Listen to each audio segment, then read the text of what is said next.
دشوا هجراني ده من دخست تشتكي شترى ببيجن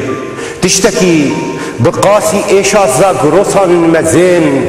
بقاسي بجنا آزادي خوشك بقاسي دل دايكا من گرم بقاسي خوينا شهيدان بيروز بقاسي بارانا سينوران خمگين من دخست جترى ببيجن جتا حزدكم ولاتو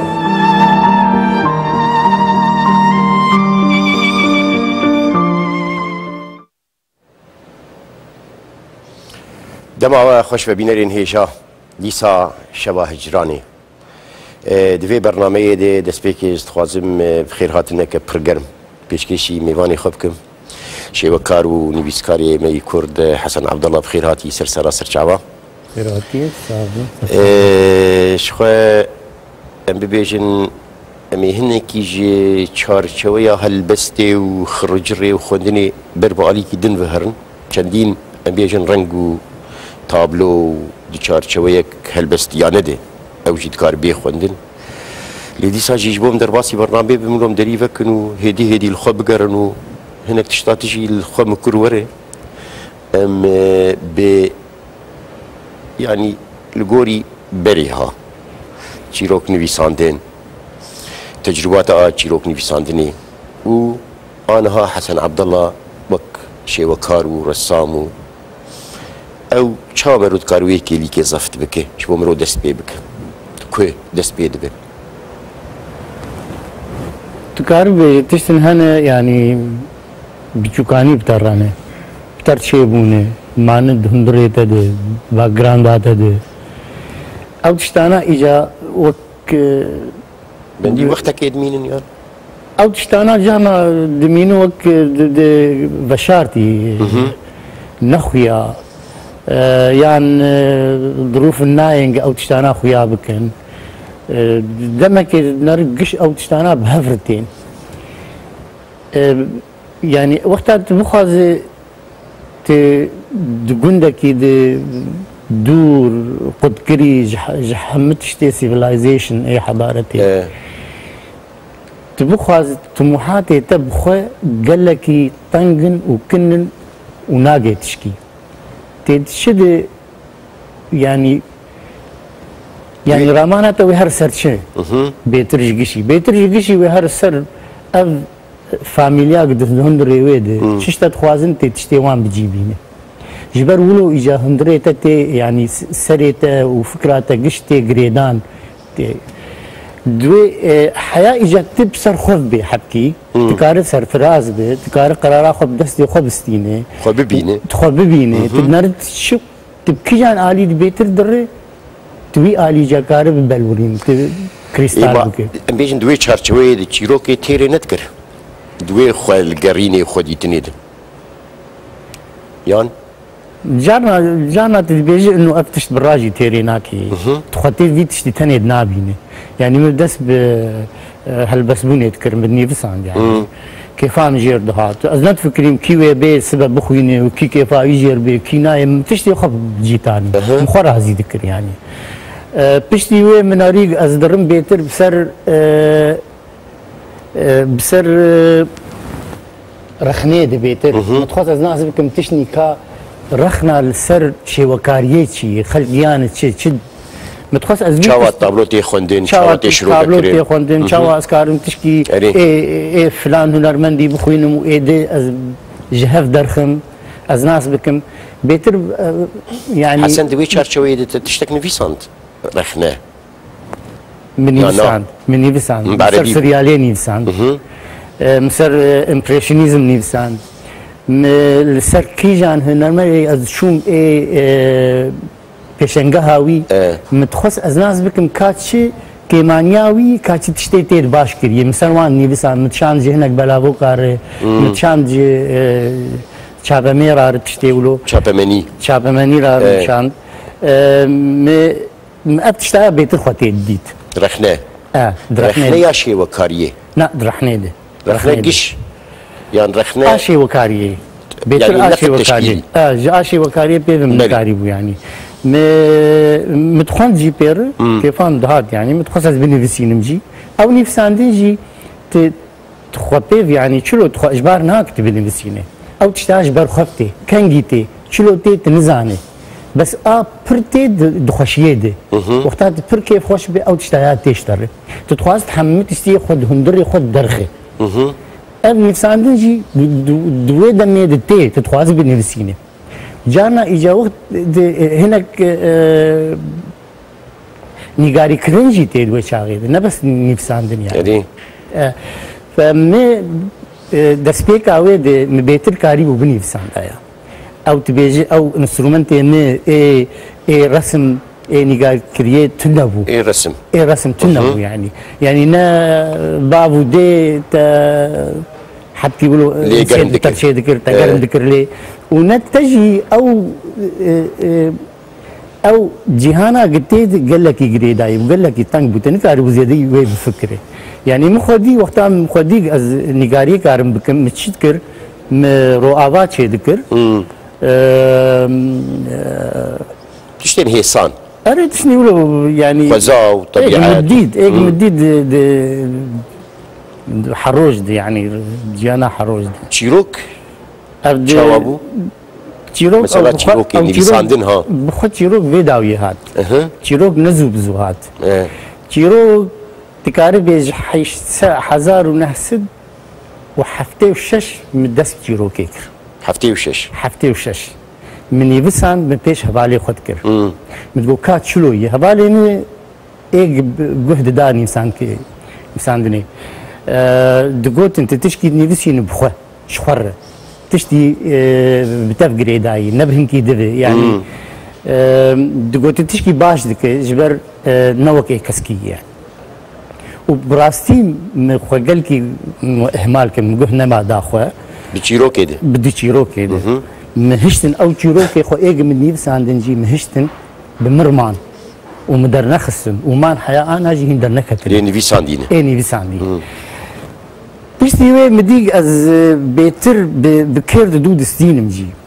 او تاثير اخو هي او جي تاثير اخو شارع استيد مثلا دهاد بيرامي عمر حسيب هبو دهاد بيرام فؤاد قمو هبو دهاد بيرام بشار هبو دهاد بيرام عمر حمدي هبو دهاد بيرام صبري رفائيل هبو دهاد بيرام كارات هبو يعني او تشتانا حرتم خلقيت قوتن ولو كري بويه متشتاق جهيف جني كاري كريه فهم نذكر بس من ناس ذكر اوانا شلو بي مبر خفد بن دهلن ازوان بفكرم كاتشتكن كاتشرق يعني ولو كاش بوشر خلي بين ابو او ما عندهم در مدجي خبيش نخس بوي شاغي بس دمان عندهم در تي سرهر يعني حتى وقتاوي هات وقتا قداماوي هات بيشاغي جي شلو تشيبو يعني هنجي مرة بريشانه هنجي وقت شنالك تايبتي تني تيد بمشي تنزان تيشبكي هما تشتي جمت تقارب بك دوي دميتك نافكر كاتي تبقى تشدوي تشتيده تبي انا هاتي خصنجمه دبيز انا بكم يعني اميناري شيء ما بحث ويا بكم ليه برياكم هر المساله شيء وكاريه ودسبيكريني ام بيجن بيشنجه ومعارض وبشدار بون وتاثير وشاوا وشلو متخص مساله شيروك ام بداوي بكم مثلا شما ديجل كي جان صليب وقتها وبرهفو خطا شيروكا خلاط ورقرت لي اماراتا ده دهبونه ديجلكم مثلا بيجن برهفوكك يا مجموعات شيروكا خلاتي وردقري و كرت شيروكا بونه ديجل ويجي مثلا برهمك شابكري تني حسن عبد الله تنابو انا هي وقتها شابكرين لويدكي قالك جمر بشاند انا مي او شيروك نبناري خمد نبناري رودي شاند شابكرين وقتها جمر شاندن سكيورتي اي سوري قرتن نهشتن بجين ما جبر او بخقش يعني سر تفقرا كردابو او يعني امتيد او جيانا امتيد او خلكي الدورة ما حريق سوري درباس نكر نعم درباس كر بدريات جيروكي ده ابي سوري بنشون مثلا يجي بنابربو نابي جيروكي مي نبي برهوكي قش قش بنابر باشي ام ببيجن تقو ام ببيجن چیروک درباری کردو خونا کردو ایشا کردو اردنیگاری جغرافیا رابو رونشتن يعني خيان كس او قش او يعني افايا تشكيدن هاد بيرامن او دنيا كو دي چیروک دي تبكار آنين او كس او خون نابي ويجي بنابرش خو يعني جاوايا تراجيديا دن يعني او بخوا دي تابلوي ديان دي كافالي جيدكاري بيصفت كرين يانا تابلوي يعني وقتا جنبين جا ام بحثا شروع فكرنا تابلوي بكن دي تابلوي دي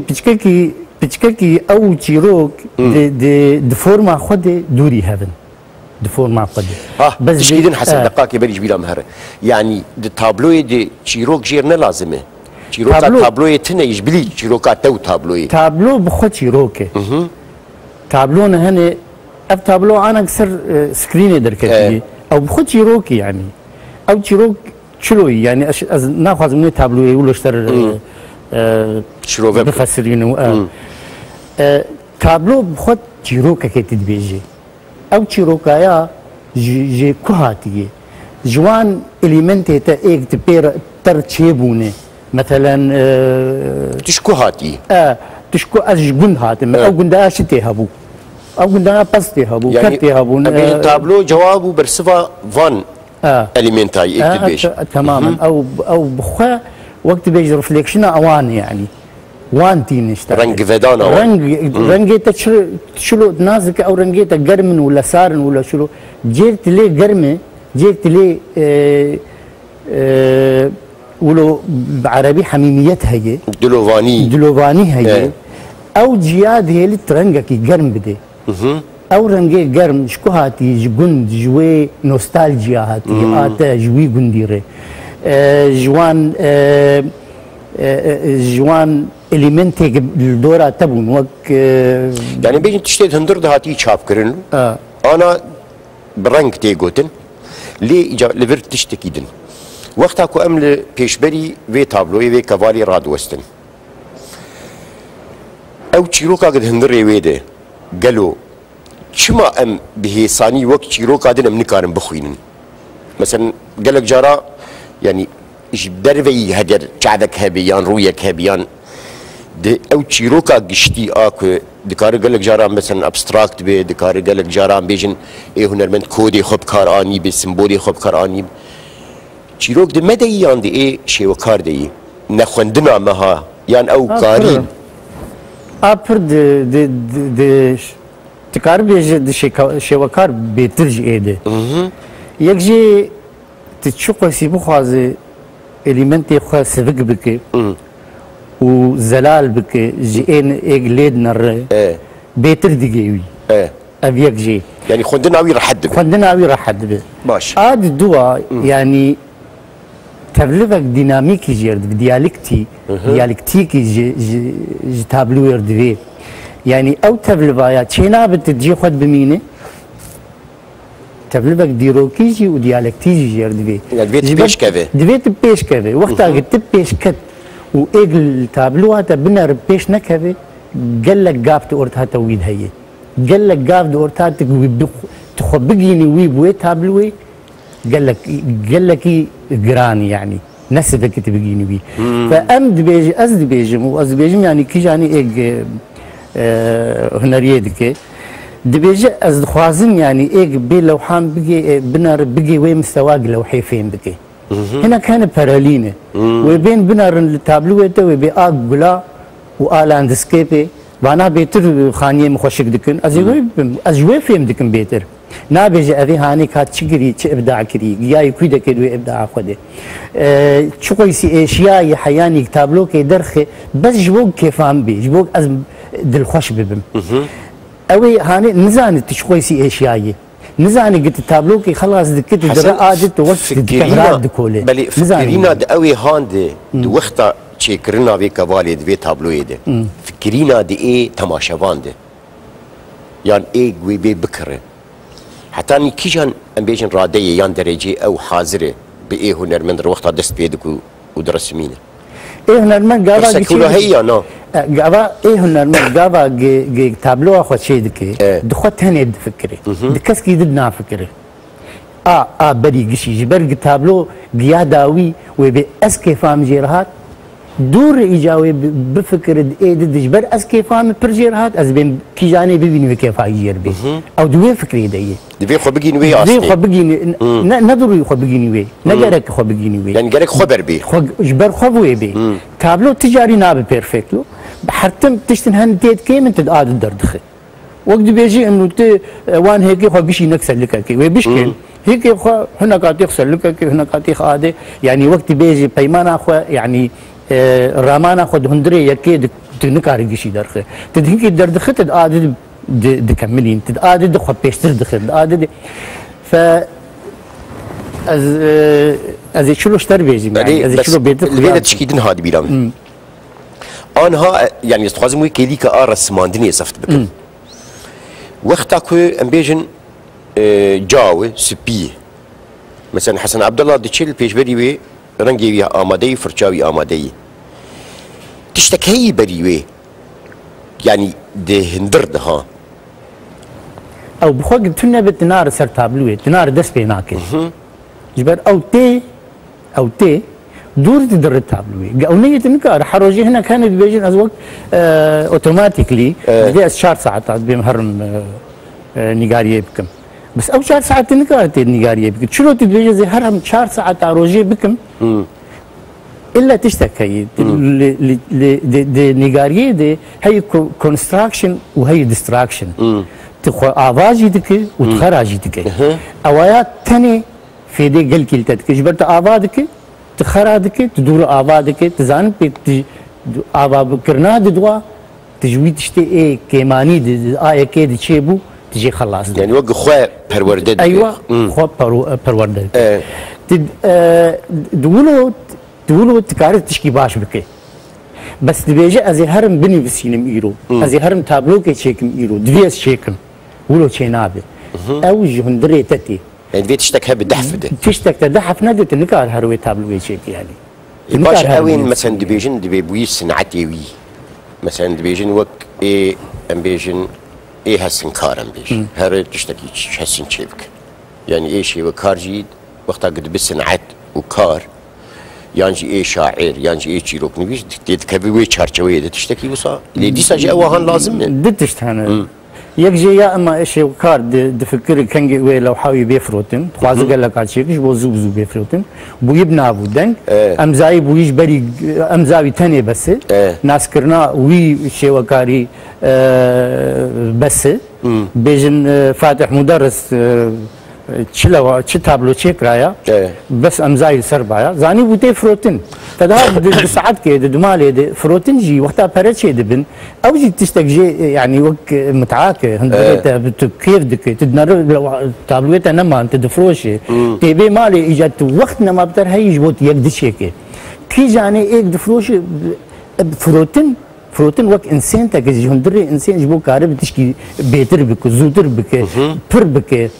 يعني جبر ويجي او 4 ساعات دبيجي هرم 4 ساعات اجا وقتها دبيجي 4 ساعات دبيجي ازي كي تشيك مزانم امتي فروتن تناس كده ازانم افتابلو امتي فروتن ازي 4 ساعات هنا كي ذهبون اي ماستر اي شي وكاريه ولو نتفكرين شو تفكرين ويبقوتا ازي تشكي تشيكم نه كسكي تشي نكريه اي ويبه اي ويبه كونتست دك شيبو موديلياني يكي قلت ابن ابو دنگي تابلوك تشيكر هين جارا يكيبو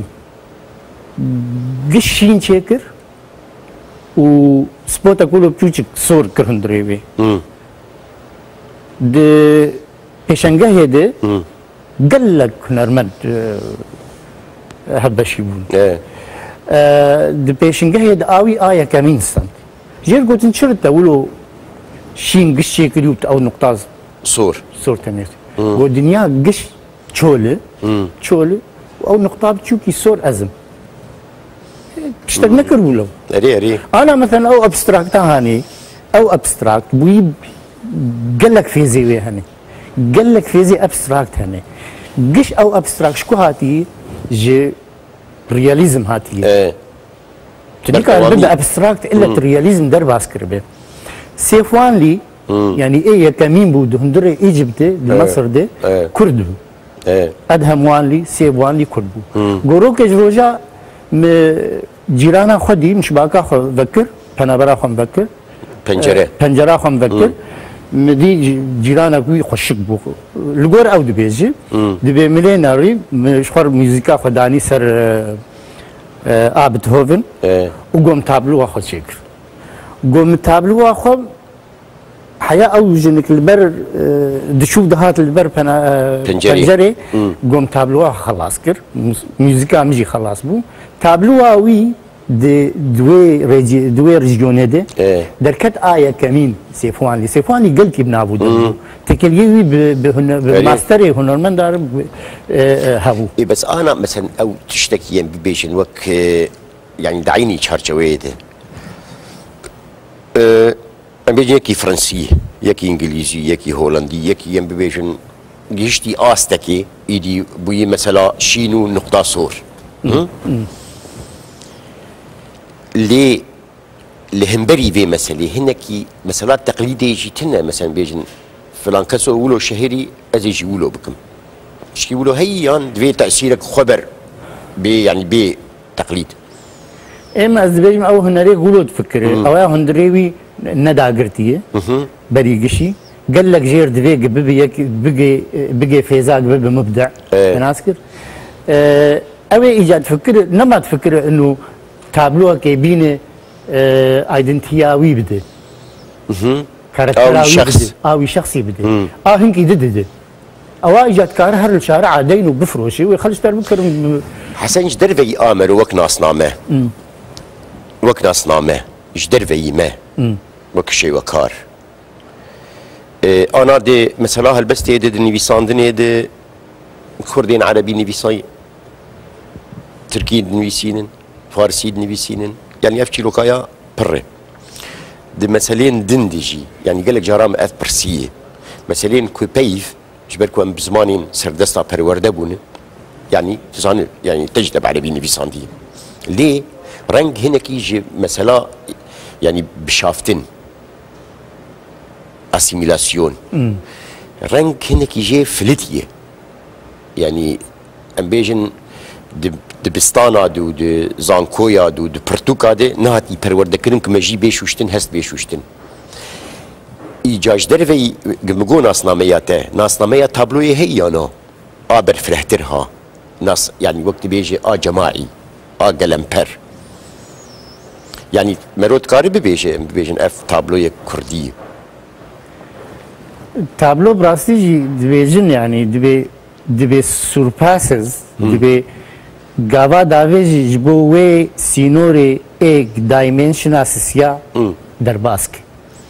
گاوا داویج جبو گوه ترادیشنا آب تابلوه نماتید بمینه گاوا داویج جبو گتش کی نه بکه جبر حمتش دی جیانه دی افکتا شیوکاریه لیه هی تو چی بخواز دیزاین دی ریا دی مالا دی حمتش دی يعني دوين مرور ناس بكن او بخش شو يعني الى حياني وقت بيجي سينورا كي برمزن يعني انليميتد له برفره او جيان متاثر بشيوكاريه بتابلوه بالديزاين هذا بقشي الدنيا جيان قشولوي جبولو كي جاني بخواز خو پیش بخي دبي حبكي اجا او جوان سينورا در باسكت دس بيدكي مثلا برياليزم فوتوغرافي دس بيدكي تدرب مثلا اكسبريشنيزم تدرب تشتيك باشنات بآلي ويد هبه تشتيك باشنات بآلي ويد وتزان بيقوي هندري تبجيبين تزان بيقوي ابداعات تبجيبين تيوي تشتي بكي اف تشيروكا اقتي بكي شێوەیە دی ڕنگ دی یان بکار ئانینان بێژن کۆدا و سیمبۆلا و هارمۆنیا گشتی یا تابلۆیە گشت بە هەڤر گرێدایە ڕنگ و هارمۆنیا ڕنگ و هارمۆنیا ئەلیمنتا و گشت سیمفۆنیا میوزیکا هەندڕێ لەوحێ گشت بە هەف گرێدایی بەس تێ نکارێ بسەکنە دنقطاکێ دەبێ بنە ئەزی حتم ئەکسپرێشنیزم چێکم وەکوێ تابلووە پاشتە ئەز نا دەبێ ئەز ئیجا حەبتی ئەز گاف ناباوێژم گە زویسی نۆری دەرباسکم ئەز هەرم تشنی دبکم هنا هەواڵ دۆستکی مە هەبوو هونەرمەند شێوەکارێکی عێراقی بوو گۆ ملمالێ پشتی گیا بوو لە سوێدێ مابوو چوو بوو جاپان چێکرد بوو ژێر بوون کاکای مەدحەت دگۆ ئەز هاتم مالێ تابلوی خۆ چێکردن باوێ مجی گۆ دەهات دیناری لە تابلوێمێ گۆم یەک شین چێکرد یەک سۆرم چێکرد یەک زەرم چێکرد لە گۆ ڕەنگی خۆیان گۆ باوێم هات جەم وڵۆ بەرسەکنی گۆ هالایم تە ئیجا کەنگی سەر بڕسمینێ گۆم چێکردی خەلاص گۆیا بۆ ئەوێ ئەو لەو حەیما دەبنە ئەوایە ئەو تابلوان هانێ ئاگێ مەدحەت چێکرد بوو ئاغەیری وی چێکرد و ئابەروی سێڤوانی چێکرد بوو بەروی مەتەلەن کاندینسکی چێکرد وانە گیابوون گاڤن ئاوێت بوون سینۆر دەرباس کردبوون نکار وێ لەو هاوی گرێدێ بکۆلتیراوی نەما کارە گرێدێ لەو حەد بێ یونیڤێرسال یعنی دەبێ جیکی بێ جیکی تێ ئیجا ئەو جی چلۆ ئیجا تێناس بکێ ئەv تابلۆ ئاکێی وشکیژان جیهاتیە ناو ئیجا دەنگێ قەدیزێ پیکاسۆ چێ دکرد لە فەرەنسا بوو کەس نەمات فکری پیکاسۆ ئیسپانی یانە ئیسپانیە خەڵکەی گوت پیکاسۆ کا گیات چیکا ئیرۆڤێچی ئانا باشێ دوێ چارچەوەی یعنی گوتنا خۆشبیرانە مەسەلەن وەختا کوێ بەحسا ئەم بێژن شێوەکاریە تێکردن بەحسا ئەکۆل و مەدرسێن شێوەکاریەش تێکردن بەحسا مەسەن شێوەکاریە فەرەنسا تێکردن نه ئینگلیزا تێکردن لاتین ئەمریکا تێکرد ئەو چاوا چێ دەبێ یعنی نەبناو وێ چاغی بگشتی مثلا الفن التشكيلي الفرنسي ئەوە تەبلیغە کەی دۆندرێ وی وڵاتی ئەو تەبلیغا وی وڵاتی کێ چێکریە هونەرمەندێ وی وڵاتی چێکردنێ بناوێ وێ تەبلیغێ بناوێ وێ تەبلیغێ تابلۆ تێ گرێدان بوێ بەس ئەو ئێگ لە ئەمریکا چێ دکەی و ئێگ لە فەرەنسا چێ دکەی و ئێگ سووری چێ دکەی تشتێک هەیە گرێدای دوو تابلو واوان دێ ئلیمنتی لەو ئێ تابلوێ گشت وەک هەبن بەس ئبداع ئافراندن فەرقەیە ئێورد و ئێورد و ئێوردێ بەلی منێ ji bo ez mijbîranekra mesela Jackson Pollock ana tuî bînê têxi nav deh şêwekara tu tablûayê têx nav wê bi eva Jackson Pollock hê kes nabêje evaya tablûa Emerîkayê wê bê tablûa Jackson Pollock awiyê tenasî Jackson Pollock bû universal nema bû yani sînor derbas kir sînor derbas kir ji ber ji ber ew tablûayê tê xwendin cem hemû kesî navê Jackson Pollock başê em hekî yani pirsê hinekî berhevtir bikin mesela ana heger em behsa tecrüba Araba bikin de ji Kurda birt mesela heger em tabloyek şêwekarekî navdarî Iraqê yek Misrî yek Sûrî em deynin tenişta hev bênav merokare tiştnatiyê di nas bike gişkîja coğrafyayê ez dibêjim tu nas bikî kîjan coğrafyayê wexta ekspresyonîzm bi sîmpol bê bi realîzm bê tê nas bike ji ber her yek wê elîmentê xwe bîne bes gava ew lewhe derbas kir bi giya bi abstrakt gotina abstrakt nema te girê didê bi ille bi reng ew rengaya jî reng jî infinite yani dawî jê ev tune ye tu nikare reng jî girê de ji ber êg ji hundirê hesîça hatiye ji hundirê qamişlo hatiye ew rengê xwe nema dihêle ê qamişlo elîmentê xwe nema dihêle ê qamişlo ji ber çi ji ber dirib tevlivek diyalektikî heye درباز دكي او تخواز عصوين خبر فرهتر بك ايوه برفرتر بو بربقاليين دند بفر فرنسي وي بخويني انجليزي وي بخويني امريكي وي بخويني جي عراقي وي بخويني قش وي بيجن ابايا حسنه ابايا زهيره ابايا مدحته يا هنكيدي نما دي بيجن ابايا عراقيه ابايا سوريه ابايا يعني ازجبو ولو كرتي بيجن هنري دوی سینورا درباز که سینور درباز کر نما دبولات نما تتي جريدان بولات اي باشا حسن مثلا تشكي ديجي الفرهي مثلا او برسا كو تشاوا مروف وقتا كو دي چارچويا خصوصيتي وتايبتمنديه دي بسركبه او قاسي مرو برب دنيا يفجي راح تردش يعني دست بيكا برب دنيا يفجوين جي تايبتمندياتتي چندین تبکار بیگریدایی به مثلا به بیرا خوره بزاروکتیا خوره بهشی خوره تشتی خو چندین تکار بتقینه دگیل مثلا ابداعی و آفراندنی او قاسی تکار راح ترجی به ام بیجن ناف نتوی و تقو اونیورسال او جی هي اللي اف برصايا از اشتر جي خصوصيتي برب عالميتي رو من شاغال بزنك شي ذكر چه تابلو اوي هبايا بزند خستي بيكاسو قالك جارا قاد خستي هنا جمع قالك جارا او تنتني ما تنبون تنتني او وقت معركي هناك او تشتانات خيني قالك جانا هذا اللي مهبون طاووز خستيني هي بن ابانا قش سيمبولن دهلن يك ناس بك تشكوي ابيك قلت او سيمبول درباسكر نما او سيمبول ما تشو تجريد ابستراكت نما كسكار تناسبك ويش تناسبك وبي شاغال جهوبو ويقولوا ناسبك موديلياني جهوبو كاندينسكي وبي روسيبو وهناك بيجن الماني بو جبر المانيا او يجي وبي كرد بو او يجي وبي كاكايجي كرد بو جبوشتر كاكاي كرد بو جبر دخوينين سر اجا سر جيانا كاكاي چلو دست پیکر دیرو کا تابلو آوی جکو دست پیکر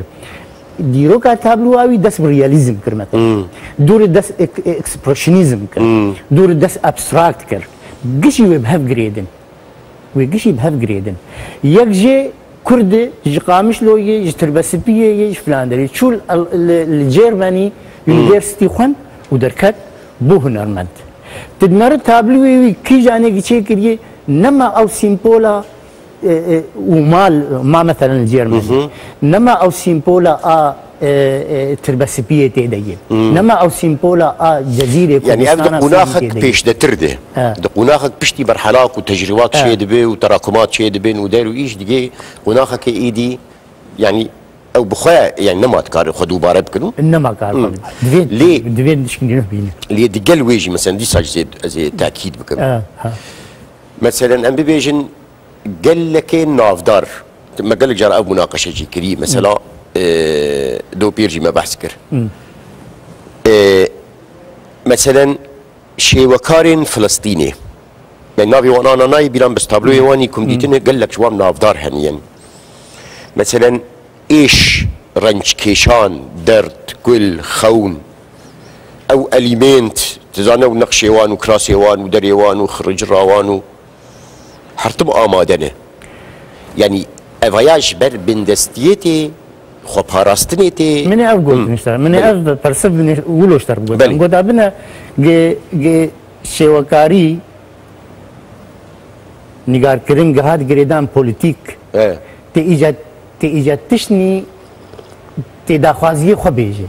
چه داخوازی وی ملتیه چه ایشا وی ملتیه تی دندروی تابلوی دو خواز دربار که سیمپولا مثلا ايه فلسطيني او دسمال قال لك جارا تابلوك ابستراكت جي تشيك رايا بتشكني جوي دسمالي دخستي يا وي كبوكك قور تخستاي يا مثلا تشتن هند سيمبولي تراديشنال وان قحوه نظام شي تشتي وان اوانات خستيني قال لك جي انا ايمن دقر هيجي السوري محمد هي محمد وهيبي هي شو قيسي دقي ابستراكت الا سيمبولني فلسطيني تيخي جبر فلسطينية مثلا فاتح مدرب يعني ايش دربي مثلا فلسطيني شيء مثلا ايه درعات كارتشكي درعات تيخي ايه حمسيت كار يعني اباد بريجينال افدميني اجا سر كولتيرا وغافي ايك هنرمند افيتيه ايك شي وكار يعني ما بس تا هري جرين تابلو به وافراندن وابداع يذهبه يعني تشاوا شيوا وستايل تشاوا به او تشتكي دنا تشتكي دنا اذا مين الناف تاني مين الناف تاني ناف وبين فاتح مدرس وبين وك ما قلت محمد يعني هي فلسطينيه ناس ماماوي ايوه بس بو ناغي جا يبقى ناغي بينهم خلاص اي باش دوي ام بيفيجن وقتك وام بحث دكن انا دسبيكا برنامجي مثلا مگو شيوكاري كرد يعني مثلا وقتا ميواني مهمن مثلا زي بيجم هالبستواني كرد نه شانو قري كرد شيوكاري كرد يعني او ما بست ام بكردي بيفنو ام جا وي جغرافيا ينه يان اوي شيوكاري كرد مجبور هنك ايشا زفت بك وك ستراني وك هلبستي وك روماني وك خيالي واوجي بشداري ام بيجن جودة كرن بيشكيش كرن اوي ايشي نمجبور ام بيجن ايشي وكار دبي ابايا يعني تي كريم جواتك ملتك ايشك تراجيدياك دردك يعني وقت برسف بخطة دا يعني يعني براجي او ايش هي وايش اخوي الدرخي او شي وكار شو كويسي كار بكي شو كويسي هر پیشنگاه چيكي دجياني دي ناوي وي تني بس تابلو اوي نما قلكي غرك سردين كردستان يا قل سردين جاي جودي چيكي نما قلكي غرك ناوي وي تني وقتك شي وكارك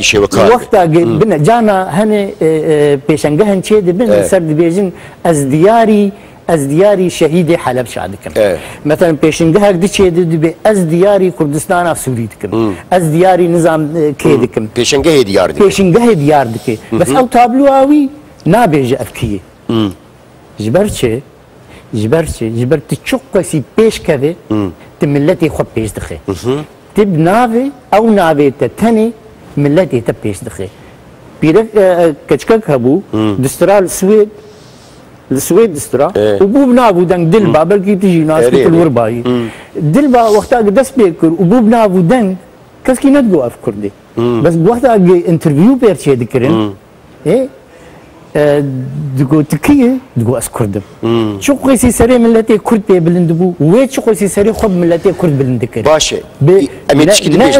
نا انه ستراني وي كرديبو ناسراني فلكلور ما بايا فهمكر ليه لغوري امبيجن بيچوناته متابعاته قراته دانوستندناته او تابلو حتاني كيجان راديه كرد قشها نه روجافا انها حاضره لدنياي مرات كاري بحثا تشتكي ولو بك يعني وقت بيجي استنبا كردي يعني جياني دي كاغياي كو يعني دنياي رو ازبلو فازم يادم بيجن ولاتي تجربه ناف بنافه تشتكي وصامروت كاري يعني بنا بروبلمك هي هنري اي جياني اي دولتي عالمي قشي وقادر دكفن دولتي وانها دي بيجي ابي مصري بو دي بيجي ابي فرنسي بو دي بيجي ابي ولو تناسكر نابيجن دي بيجي ابي يعني نب زمان رتي بدولتي فتي اي ما اجا ام دي بيجن ام كردن بري قشي وقتا ام هرن تابلو اخو تشيك ام بيجن ام كردن او تاني بس يعني او هنري ما جياني قال لك جياني دي بنابي خوي كردي وبجيتي نن انترفيو تشي دي مثلا ميديا دي بيجن ام كردن ام مش كردستاني تناس ابايا قلتي قركه ود اوروبا تربونه دي امريكا هنا دي حسن تجربي انا هاي تجوان هي يعني بشي دركتناتا ومناطق اوروبا ايما از اي وقت الوربو از خود حسيب براسي جيلي داوي جبر داوي مدس بيكر يعني دنوت وحشتاد بيشنغها يكي تشيك ثاني الكو ايكي الكوبو ما يكي الحسيجا شامي يعني الحسيجا تشيك دوام الشامي تشيك يعني او مثلا حسيجا بيوست ايكي مرول حسيجا تشيك يعني شو ايما براسي متقو ازي دس بي بكم جي حسيجا بو ملت ايما مناسبكم كاس شتكم هي يبنا ام فغريان جا دسبيك اب شو كويسي اب نافي مبو نافي مبو وتابلو امي تكارب بيجي دويس دميدي سيمبولك قال لك بر السر كرداد دا هي بس از ما مسوي تابلوي يبرشينا دو ازجار دي بيسنجها دي شيكم ازجار دي وي تابلوي نفسها وي ستامبي بينم دي متشكي ذكر بايا ما عادي شيكر قال لك جي تابلوي مي او سيمبولا كردي هنتانين بس سيمبولا رنگ هلتانين او قرنبونا رنگ هندري ما هندري وان تيري ما او سينورانا او عربانا او قندانا او قزق ناوان تشول او كريق كيف ما جيردوهات او كوش كان او سيمبولانا قشت يابون او كل جامه وخيمه وبريمه دهندري لا شي وان دي مدرد خذ شعبي وان تليد نريد دو افانا بلنغاز المدينه برتشين ديشن ايشي وان برن هي او سيمبول مدردخس وقتها يكيج مبرسي ادغو شر سيمبول تدرخسي روكيتي بيرام بيشنغه تشيكر لشامي رابو ميديا وهان تلفزيونا وهات جم برسي جو تجبوش قال لك بيركات خي لا شيء بيركتي هي بتعرفي بيركي قرتي و قال لك اكسبريشن بيركتي هي جن جنكي مجبر كلها جمدي جامه هلاني وخوا مهلاني دهندري وي ولاتي دي دهندري وي جندي دي تعداقش بابي مدي واقش زلام دي دوي بيركي بشكل عام نورمال يعني اقش زلام دي جبر زلام قانون داتي محمد تشتي هنجي اس بي اشياء شد تشتي انا اس شيدكم اس بيركي الخيمي وجبر لا شيء بيركي قال لك اكسبريشن دي اي تابلويد نرم آدمی روزی از جاری لهندری گالری میں پیرکا کات هاد گوکا شیوکار مو از بموامه کنیا دستی خدامه گو از مدیرا میوزیم شامه مدو دی تچگو سر پیرکی مدگو الا از هرم پیشنگها ببینم وگریا اري اوجي يعني كرتاسية ايشا مزنه يعني جن ولو يراست بهر حال براستيجي براستيها از بخواس بين حسيام فهم جهان داوي تشلو بينج دغه واجمر دبيشن دبي خلاص دبي خاطري خو بخوازه لي ام چند هف بيفينا تشيكي ام بيجن بشتي دمكي يعني حر دمكي هجر وكرمانجاته ببوك زير يا حبيبي كرمانجات هاي مجي هبوت خديشان مثلا زمان دي ساجي بوك زير بو قال لك اسباس شبوها طناطه اسبكي خوش بو شخوف جارا بيشي ام بيجن بالنسبه مها هف بيفين وديتناولو مناقشات درباري شبكاريه وتجرباته قال لك برسمان براستي الجيخه من به الانجارك دن خدي كريمه سباس جبو هاتناته بنرين هيجا سباس جبو تماشا كرنا وجي ميواني مي شيوكارو نيفيسكاري مي كرد حسن عبد الله بو حتى نجارك دين بناوي خو وبناوي وي خاطركي برجرم مجود خوازن هون دخير وخوشيه دبمينن شف خوش